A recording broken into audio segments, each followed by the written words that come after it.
Assalomu alaykum. Mening ismim Yo'ldasheva Dilafruz, Samarqand viloyat Norboy tumani 63-maktab o'qituvchisiman, boshlang'ich ta'lim o'qituvchisi. Yanvar oyida pedagogik mahorat markaziga malaka oshirish uchun tashrif buyurdim. Bu yerda biz juda ham yaxshi metodlar, eng yaxshi ustozlardan ta'lim-tarbiya oldik. Ustozlarimizga rahmat. Bizda bu yerda yangicha o'sha metodlar o'rgandik, yangicha texnologiyalardan, zamonaviy axborot texnologiyalaridan juda samarali o'rgandik. Ustozlarimizga rahmat. Bu yerda yotoqxonalar sharoitlari ham juda ham yaxshi.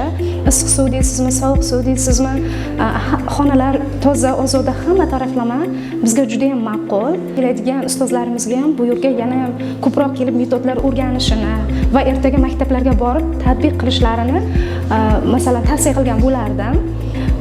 Yakuniy test jarayonlarida 38 ballni qo'lga kiritdim. Loyiha ishlarimda esa 46 ballni qo'lga kiritdim.